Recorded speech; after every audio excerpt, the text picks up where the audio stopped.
Welcome to episode 58 of Talking Prisoner. We are live from Ricardos Restaurant in Albert Park, and I'm sitting down with a legend of Australian TV with over 75 TV credits to his name, probably more. I'm going to have to read them out. There is Riptide, Bellbird, Matlock Police, Division 4, Homicide, Power Without Glory, The Sullivans, Cop Shop, Sons and Daughters, Country Practice, E Street, Echo Point, Neighbours, Blue Healers, and there's also Walt Disney movies, but also on our favourite TV show, Prisoner, he played Dan the Man Moulton. I am talking to Sean Scully. Welcome, mate. Great to see you. Thank you. Thank you for joining us. That's SCULLY.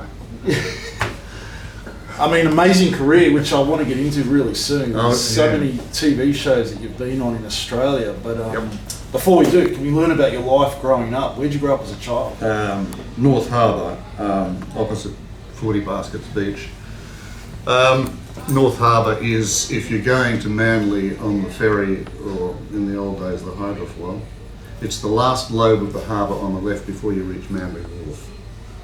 And on the opposite side, on the south side of North Harbour, there were no houses when we lived on the north side. On the south side of North Harbour. We lived on the north side of South Harbour. And so it was all bush. So it was like living in the bush, but it wasn't quite.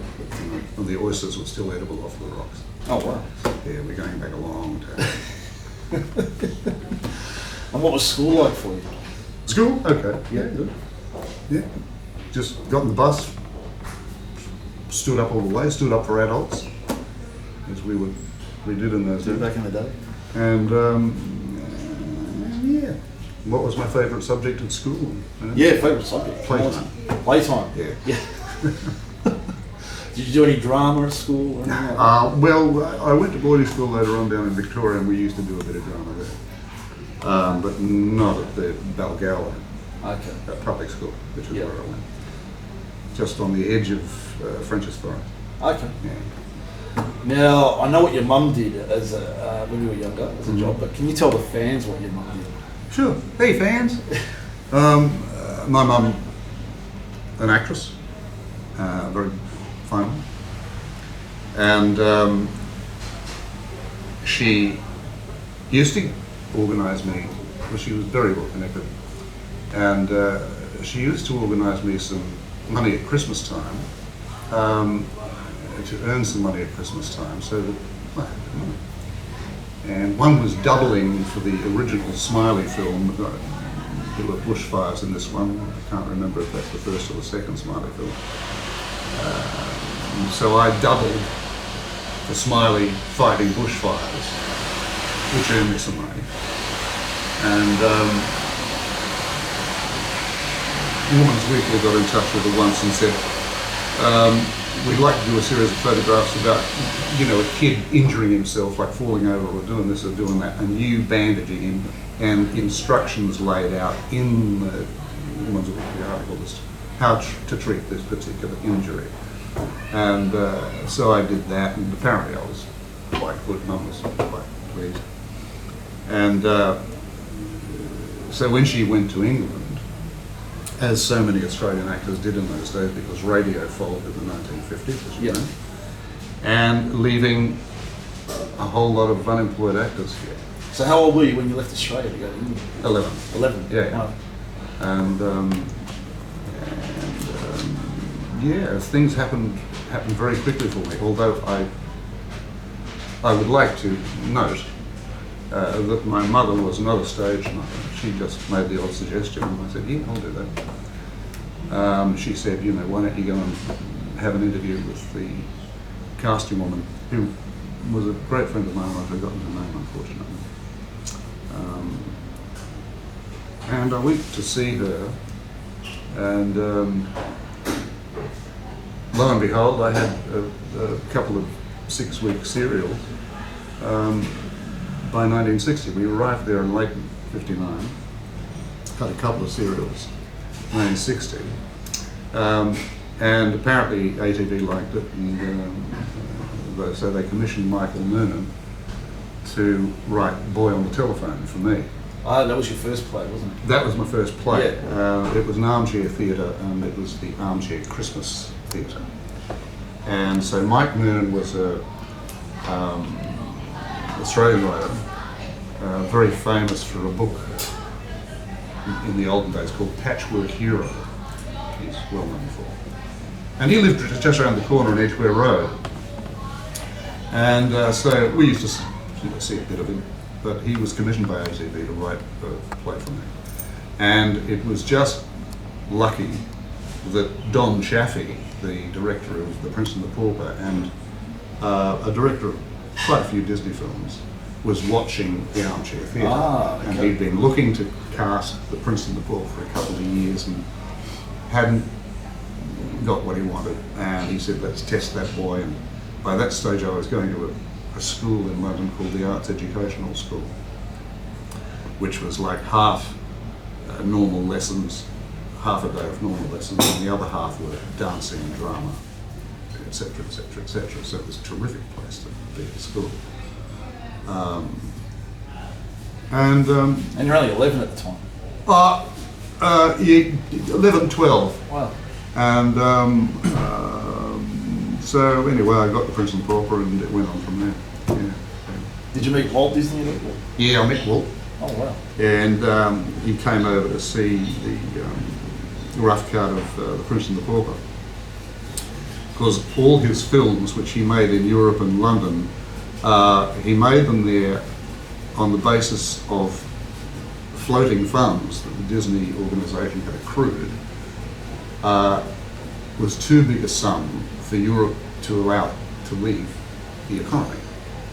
So what he had to do was he had to set up production facilities or hire production facilities in England and do films there to eat up that money that he'd accrued in the countries. And so he came over to London for the rough cut. It was a rough cut or fine cut, I can't remember. And we were in the restaurant afterwards having a party, and I noticed all the sort of old guys. He was sort of left standing in the middle of the room by himself, so it was like a bit nervous of him, you know. And, but I wasn't, you know. I mean, you're 13, you know, so I bowled over and told him how much I'd enjoyed Son of Flubber. He seemed pleased, and yeah, no. And the other time I met him was in Vienna, because I went straight from doing The Prince and the Pauper to Vienna to make the film about the Vienna Boys Choir. Written, incidentally, by I can't remember the name, but I'd worked with him in the BBC and radio.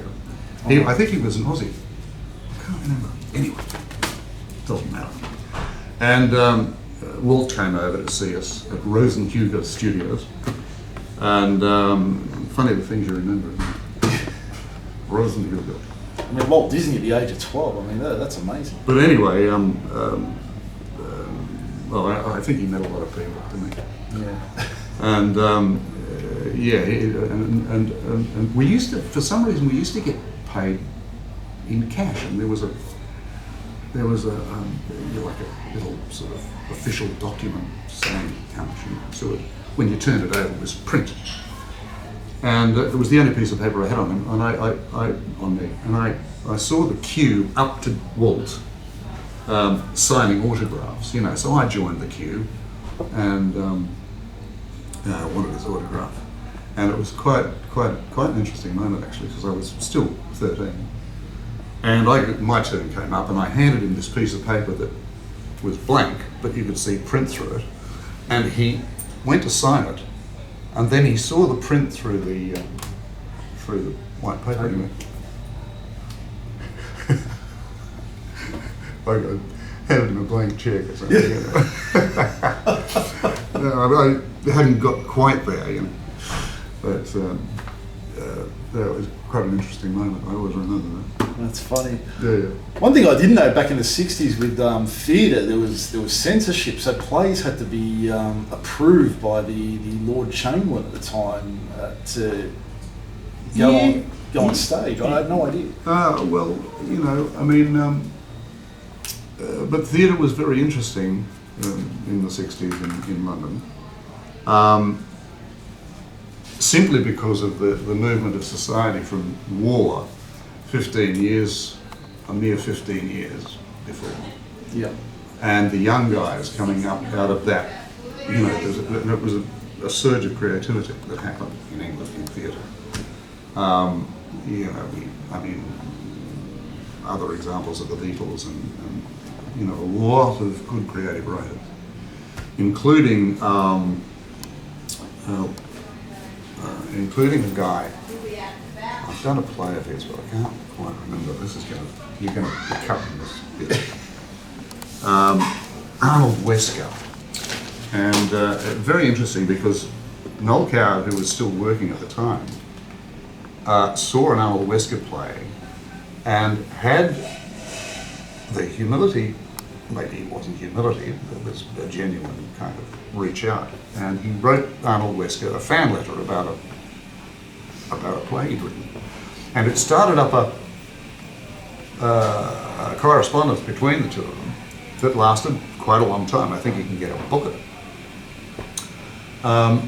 But it was very interesting that somebody like Noel Coward, who was really part of the old school in England, but he really stayed up to date because he really connected with the young writers, you know, like Wesker and so forth. Yeah. Which is another reason that I am a fan of Mr. Coward. And hey man, Just a quick hello. Hey Phil. How are you? All right, I'm coming. This is actually jump on the camera, Phil. This is Phil, the owner of Ricardos Restaurant, who I've known for over 20 years now. Oh, a bit more. 25 Hi. years. Yeah. Good. Get into it. Enjoy. Cheers, boys. Sorry. what for? That's Phil. Yeah.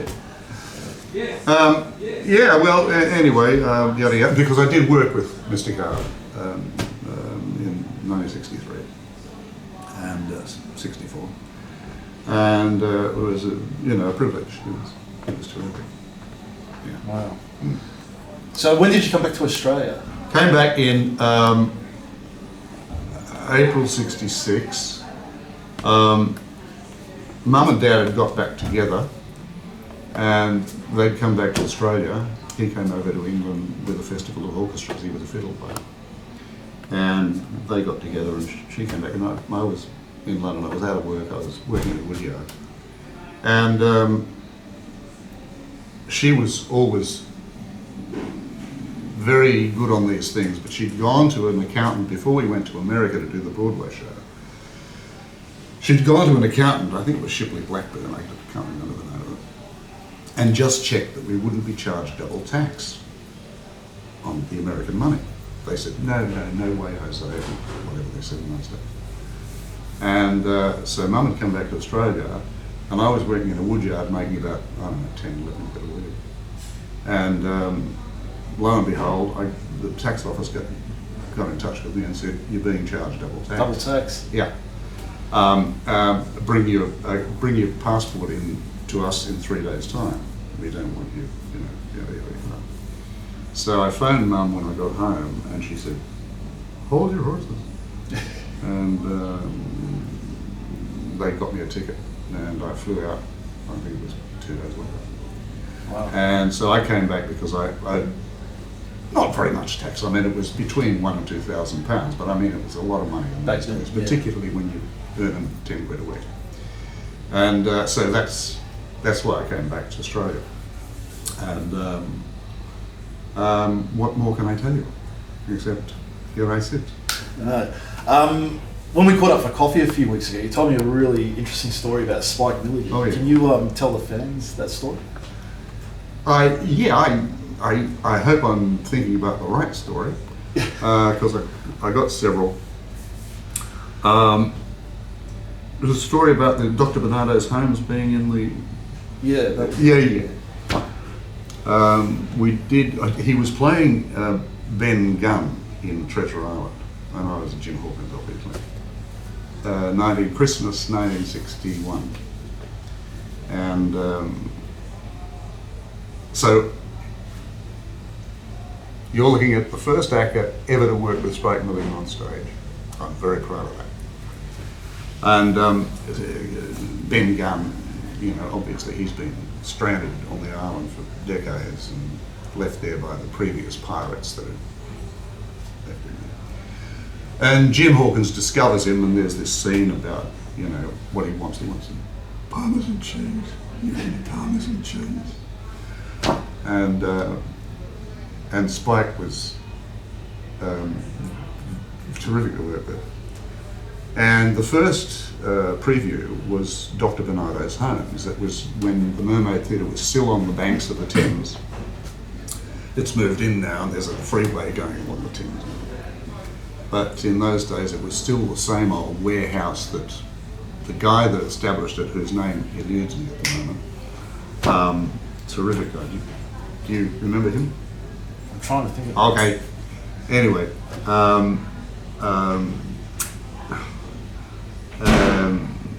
yeah, he'd established this theatre, Mermaid Theatre. And so one of the things they do to warm up the thing and to do a little bit of charitable work is get Dr. Bernardo's Homes kids in. So we had a warehouse full of kids rolling Jaffas and so forth down the aisles and doing it. And Spike, at the end of the show, by that stage he stormed off the stage saying, "Oh, so this is the bloody legitimate theatre, is it?" Which was quite funny, but it was during that show, because it was 2 shows a day, and the dressing rooms, I was right, there was a wall only between my dressing room and Spike's dressing room. And in between shows, he used to bring his secretary, and you'd hear between shows, whatever time you spent in the dressing room, you'd hear type, type, type, type, type, type, type, type.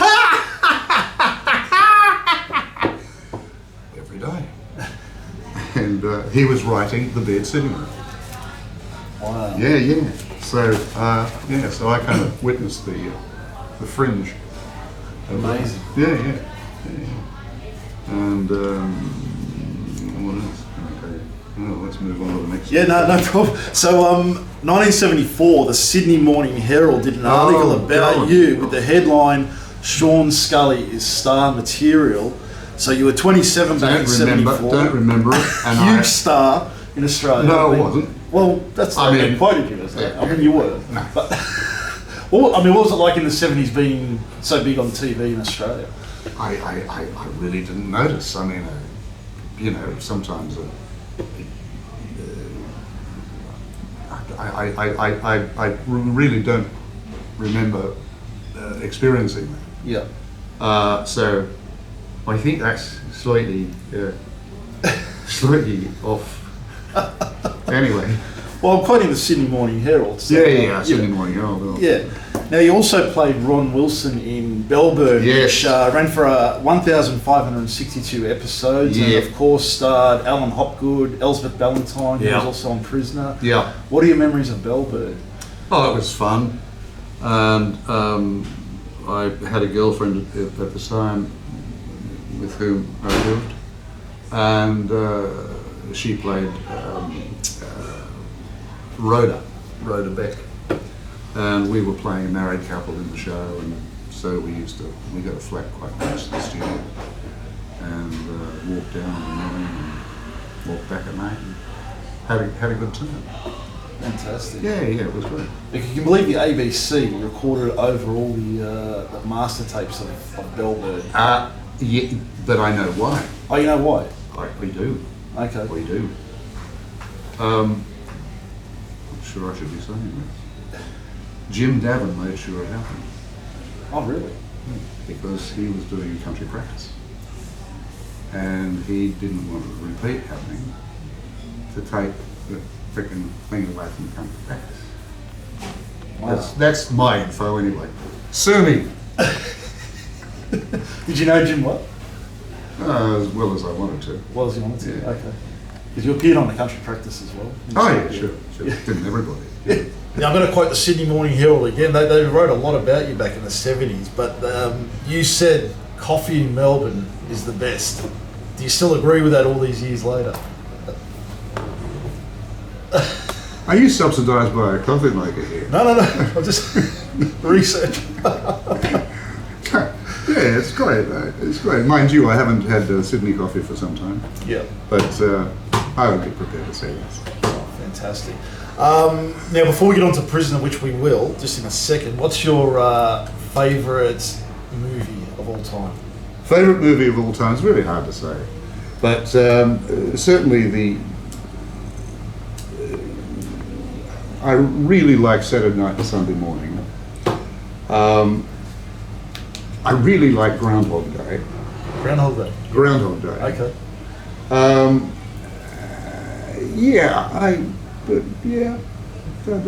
I'd stick with those two at the moment. Yeah. Groundhog Day, great movie. And favourite song? Oh look, I got so many, but no, I mean, on a beautiful sunny afternoon in a hammock or something, listening to Albatross. Okay. Love Albatross, maybe. Albatross. Yeah. Excellent. Fleetwood Mac? Yeah. Yeah. All right, everyone's favourite show, Prisoner. You appeared in 26 episodes in 1986 in the last season. You played Dan the Man Moulton. How did you get the part on Prisoner? Do you know? Memory is vague, but I think, nobody can correct me if I'm wrong, I think it was the fact that it was fairly well known within the business that I was a bike rider and had been for a long time by then. And so they were looking for a guy that could ride a motorbike. Oh, so you really rode bikes? Oh yeah. Oh, wow. Yeah. Okay. I learnt on a Honda 450 Scrambler. It was a lesson given to me by an actor by the name of Ken Shorter, and he used to do what's that British bike? 750. What's the British one? Come on, man. Try? No. Anyway, it doesn't matter. And so he gave me half an hour's lesson. And this was a 450 Scrambler, quite a powerful bike. Up in Centennial Park, at the back of Centennial, or the front of Centennial Park, there's this kind of green thing. And we had this lesson, trying to get it right, you know. And he said, okay, we'll go back to my place now, which was in Sullivans Street, Paddington. And we drove up William Street. I don't know how we ended up on William Street, but we did. Ended up on William Street, going up the hill, had to stop at the lights at the top of the hill. And there was a policeman on duty. And this is my first time on the road in a 450 Scrambler, which is quite a powerful bike. And finally my turn came, and I gave the accelerator a little bit more, and I went through that intersection on the rear wheel. and it only came down on the other side of the intersection. Fortunately, he wasn't fast enough to catch me and rip me off the bike and charge me. But that was an interesting learning experience. Yeah. So there's a lot of fans on social media always talking about your scenes on the bike, and they weren't sure it was a stunt man. No. There's also a scene with Gerda on the bike with you. You played Governor Reynolds. Was that really Gerda on there with you? Yeah. It was? Yeah. Amazing. Yeah. It's amazing that an actor can ride a bike. Ride a bike, yeah. Mm. And speaking of Gerda, who sadly we lost a long time ago, you had a lot of close scenes with Gerda, and a lot of fans want to talk about that. But do you have any memories of working with Gerda? The only memory I have of working with Gerda is that I felt that a good percentage of the scenes worked, and worked because she was an experienced and accomplished actress, and I enjoyed working with her very much. Yeah, she was great. Amazing. Now, was Prisoner a show that you were hoping to get on earlier? Obviously, it was in its 8th year the time you came on. Was it a show that you were even auditioned for any other parts on that prior? No. I mean, these were shows that, it was quite common in those days, in the 60s, 70s, you'd find yourself on a plane from Sydney to Melbourne quite often, you just get a part, whatever it was, what's the name of the guy that used to run television in Melbourne? Reg Crumby. No, had the studio out there. Hector Crawford. Hector Crawford. Crawford Yeah. Productions. Yeah. And that was a big and going concern, and they were always looking for, people in the age brackets that I moved through mostly. So yeah, found myself coming to Melbourne quite a lot in those days, yeah. No, it was quite common. I mean, that's what actors, at least there was work for actors, It's kind of different. Yeah. Yeah. Do you remember your first day on set, what it was like? Oh, not really. I mean, it was just, running around with the first assistant, this is where you have your coffee. And, this is where the loos and, how do you go? Oh, okay. Hello. All that, Yeah. Now you're a bikie, but also a minister of the church, as you were introduced in the first episode with the gate guard. Did you do any research on playing a bikie minister? No. Are you a religious man? In my own way. Yeah. But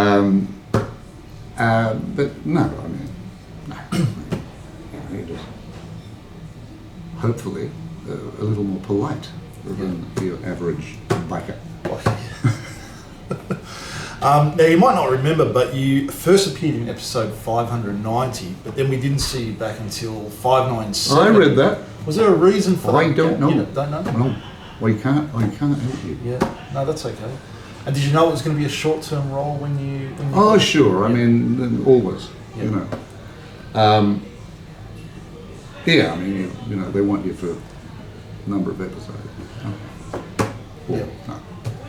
Now you had your scenes that you did. So did you shoot your scenes and then leave, or did you hang around for the day and watch? The production? No, you'd go home. You go home. Oh, Yeah. sure. Yeah.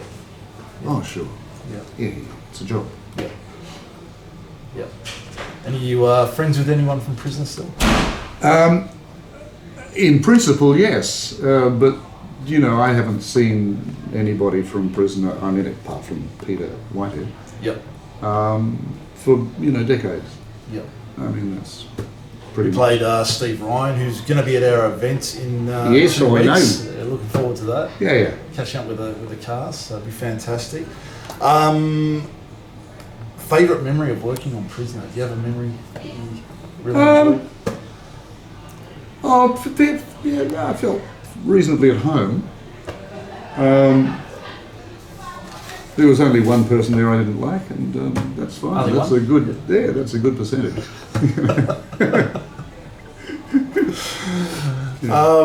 Now your second scene, I don't know if it was shot in that order, but as it appears on the show, you're in the interview room and Glenda Linscott walks in, who played Rita Cross. Oh yeah. Basically lifts you off the floor, gives you a did big she? hug. God bless her. What was it like working with Glenda at the time? Yeah, I remember Glenda quite well. Yeah. Nice woman. Is she going to be there? No. Okay. No, Yeah. no. We have done an interview with her though. Oh, okay, good. Yeah. Good. Yeah. So now also, I don't know if you remember this episode 618 when Bongo Connors, which is played by what was his name again? Shane Connors. Yeah. Broke Rita out of jail in the grounds on the bike, and he Right. got ran over. Oh God, I Yeah. don't remember anything about that. Don't remember that scene? Nah, right? don't. Must have hit my head and got Yeah. memories on it. Well, you came back with a cane, so you must have got injured. Oh right. And I turned up at Gerda's place. Yeah, because you were having an affair with the nurse, I think it was. Yeah. Really? Me? Yeah. Really? Lord. I thought I was having an affair with Gerda. Good. Wasn't I? No, you were seeing Gerda, yeah, but Yeah. then after you got injured, then you end up sort of liking the nurse that was looking after you. Oh Lord. Yeah. So, Minister, the promiscuous minister. I mean, this Oh well, that's quite common, isn't it? All right, we'll jump into the fan questions. I picked a few out, which there's one from Jay Shaw, who's in the UK.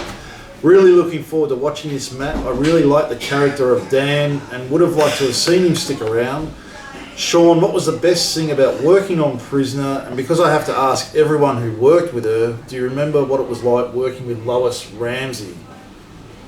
Yes, I do. I like Lois. I also made a pilot with her out at a place called Torrewina, where there was a very famous horse in the 20s. It was a very famous horse. Farlap. Yep. Farlap spent a bit of time out at Torrewina, so that was quite interesting. And the skies were so full of stars, it was wonderful. But yeah, so I did a. Now, was that after or before Prisoner? I can't remember. But yeah, Lois was great, and of course I knew Penny well. Yep. I don't know if Penny was ever in Prisoner.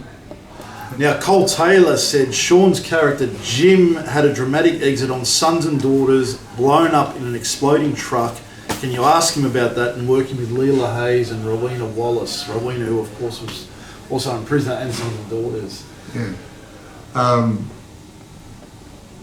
Yes, it was. Well, I've known Rowena for a long time and worked with her quite a bit, not just on Sons and Daughters. Leela, I met on the set, and we got on fine. Rowena, smart, good actress. We got on well. We liked working together, which is always a plus. Yeah. And bonus, I would have thought. And out of all the TV shows you've worked on, and Yeah. I know there's a lot, Sure. there's a great deal, but which was your favourite show to work on? you know, I mean,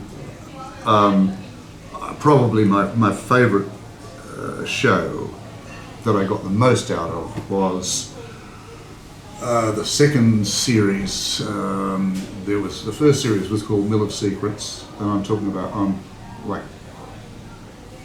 12 or 11. Yeah. Mill of Secrets, and the sequel was called Mask of the Clown. And Mask of the Clown required that the principals, of which I was one, went to Paris. So I saw Paris very early, and we stayed in Hotel Saint-Germain on Boulevard Saint-Germain, and had a ball and ate at lovely restaurants, and it was good fun. So I think I got more out of that than I got out of, you know. I mean, it was fun doing Phoenix and so forth and so on. I mean, it's regular work, which is an actor always wants. And yada yada yada. Yeah. So anyway. Now, Tim brought up a movie the other day when I was on the phone with him. What was it called? City's Child. Yeah. One of my favourite Aussie movies. Are you kidding? No, of course, it's a huge cult hit. Really? Yeah. Good God. It's you can watch it on Brolly now. Oh, okay. It's a streaming service. Okay. With Monica Maughan playing. Yeah. Yeah, darling girl. Now my memory of it is you sitting on a train, an old red rattler, coming from Brighton, I think. I remember. Yeah. Brian. Well, I'm director. It's a cult. You should know Brian Kavanagh. And I've spoken to Brian in the last couple of years. And, yeah, no, I mean, it was interesting. I mean, I sometimes think that the subject matter in Australian films tends to get a bit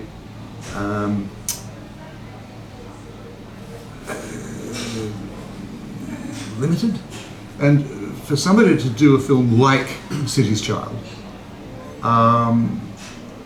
is interesting. I actually auditioned for Sound of Music.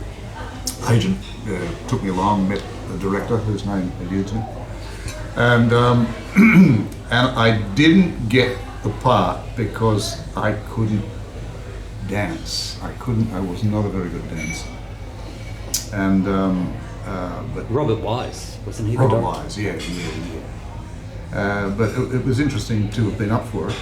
I wish I had got it. It would have been a big plus to be in that. You know, it's replayed all the time. They were doing a prose matinee of Who's Afraid of Virginia Woolf, and because I was playing his son in the show that I was doing, Jose Ferrer, whose name you probably know. He didn't sort of semi-adopt me or anything, but he was very nice to me. He used to take me to things like the prose matinee of Who's Afraid of Virginia Woolf. And we were sitting there and we watched this wonderful bloody production that was just about to go to London, and there were a lot of prose in the audience.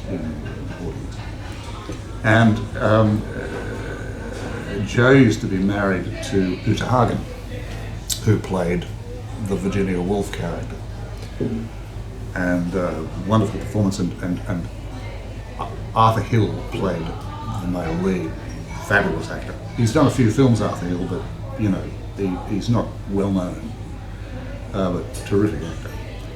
And we went out afterwards, and I said to Joe, I thought your ex-wife was very good, and he said, no, that's her. Quite funny, I thought. You're still working. You've been in the industry since basically the 60s. Yeah. And you still don't look a day over 30, but what's... do you think the industry's changed for the better or the worse? What you've seen over the years? Well, I mean, it's, you know, I mean, if I let myself go, we'll be here for an hour and a half. But, yeah, I think that... example. Mum, who did very well in England as an actress, very good. And, oh yes, what did I want to be if I wasn't an actor? Yeah, that's the only thing that I ever wanted to be was, I was about 5 or 6 and I saw this newsreel, it was at the cinema somewhere, and saw these footballers running really fast, and for a couple of years I really wanted to be a Fijian footballer. A Fijian footballer? A Fijian footballer, but that was out of the question. So, the only time I've ever wanted to be an actor was... that because you're not Fijian, or was there another reason? Oh, no, because I'm not Fijian, but I wanted to be a Fijian footballer because they were running so fast, you know. And so, hang on, what were we saying? Oh yeah, the only time I wanted to be an actor, because I was an actor from a pretty young age, yeah. was like periods of out of work in Australia. I wanted to be an actor. Because I always felt I was an actor and wanted to be one. You're very rarely out of work with all those the shows that you've done. Utter crap. I was out of work as much as anybody else. Yeah. People are out of work. Yeah. So we're going back to the question about what you think of the industry now compared to what it was back then. Yeah, well, look, the 60s, you were talking about what theatre was like in England then, although, they did have the censorship and all that crap, but they had an upsurge of really good writers. And, some of the old classical writers, like Mr. Coward, was truly creative and was part of the movement that moved up into the 70s, 80s, etc. And I think it was a result of the Second World War that all that creativity happened with those young people having been through that experience. And it was quite an exciting time in theatre. And, oh, that's right. I was going to tell you a story, the difference between theatre then and theatre now. Mum auditioned for Larry for a Chichester Festival in, I think it was 1961, 62. And when I say Larry, for those that don't know, Sir Lawrence Olivier. And she auditioned for him, and she didn't get the part. And he wrote her a handwritten letter she received. Dear Miss Christensen, I loved your work in the audition. The person that we're auditioning, the characters we're auditioning for are 3 other characters in 3 other plays, which you would not be right for. However, and it was a handwritten, full-page letter from Lawrence Olivier to one actress that had come to audition, and had obviously put a lot of work into the audition. And now, to audition, you get your phone. Self-tape. Self-tape. Done by the people that are casting, because they can, you know, rather than do 5 auditions, they can see 500. Because everybody wants to be on their phone. Everybody is on their phone all the time. Yeah. That's the difference. You could do an audition, even up to 20 years ago, you could do an audition, you could walk into a studio, you would meet a director, you would have somebody reading opposite you, and you would have somebody on the camera, and it was a human experience. And if you met somebody there, particularly maybe the director, that you didn't like, then you know who you know who you're working with. Yeah. You don't know who the fuck we're working with. Pardon me. Oh, you can swear. You don't know who you're working with, and we're. So do you think the wrong people get cast in certain Oh, parts look, because I it's a don't. self-tape then rather than... Oh, but that can happen, whatever the Yeah. freak, you know. You know, because I should have got it. I mean, anybody can say that. Yeah. But yeah, I mean, you know, I just don't audition very well on phones, you know. I'm surprised a man with your career and all the shows you've been on that you still have to audition. Like, Oh, you're joking. You're not just given a part. Oh, God! I mean, I mean, I'm sure that even the actors, hugely famous actors, have to audition. I don't think that's. Yeah. Come on, boy. What advice would you give an upcoming actor, someone that's wanting to get into the industry in this day and age? The society is in great need of veterinary surgeons.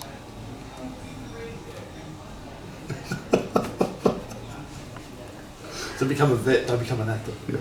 Okay. There we go. Love Good. it. Love that. Actually, one thing I wanted to go back just on Prisoner quickly. A lot of the cast that were in Prisoner their background was theatre. Do you think that's a good thing for an up-and-coming actor to hit theatre first and then Oh no! I mean, you know, I mean it not become a vet? No. I don't think that matters. I think that, you know, if that's what you should be doing, your instincts are going to be attuned to learning, being sensitive to, and grokking what's going on around you. Yeah. And that was, you know, one of the things that Mum passed on to me as a boy. You know, because when I started to get work, you know, we'd go through the script together. Oh, incidentally, I found out the other day in Boy on the Telephone. Actually, I found out a few years ago, but I had to remind myself of her name today. I worked with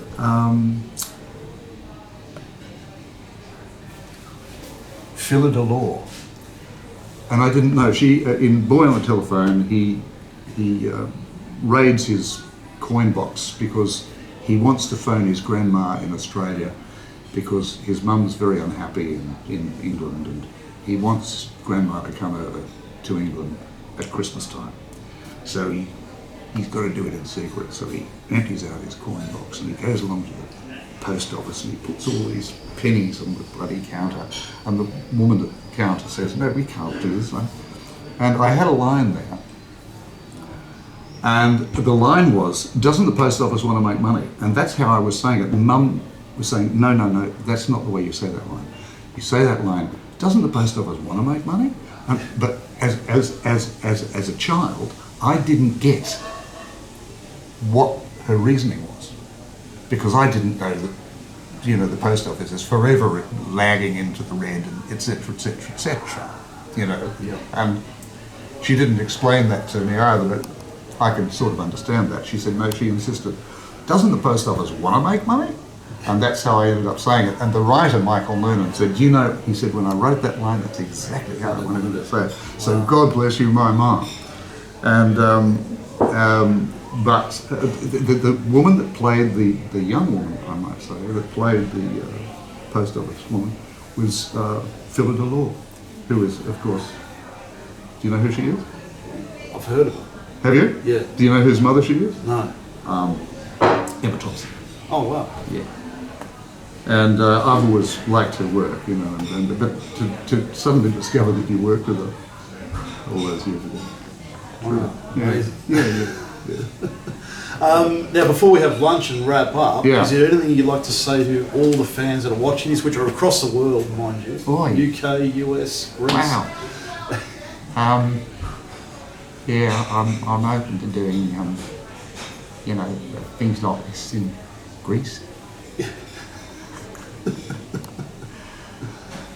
Hope you enjoyed this year's event, and God bless you all.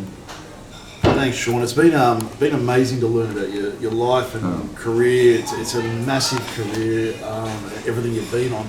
One thing I do want to ask you, something I'm going to introduce. I want every guest that I interview to make up a question. Make up a question for the next guest, and they don't know who the next guest is. And I'll ask that next guest the question that you've left. Question for the next actor. If you're playing a poker machine and you're down about 40 or 50 bucks and somebody recognises you that's drinking at the bar and comes over to you and asks for your autograph, is that a circumstance in which you would get annoyed? Great question. Love it. It's been an absolute pleasure. We're about to order some food, and the event, we look forward to seeing you. I don't think that's a very good question. No, it'll be great. We'll see how they answer it. I'll let you know. All right. That was episode 58 of Talking Prisoner with the amazing Sean Scully. Please like and subscribe to our YouTube channel and share this interview everywhere you can, and it will also be available across all the podcast platforms, wherever you get your podcasts from. Thank you for joining us, and once again, mate, thank you so much. Yeah, very well. Thank you for lunch. No problem. Sharing all the love we've known, till I had to face the nightmare, waking up alone. On the inside the sun still shines, and the rain falls down, but the sun and rain are prisoners too when morning comes around.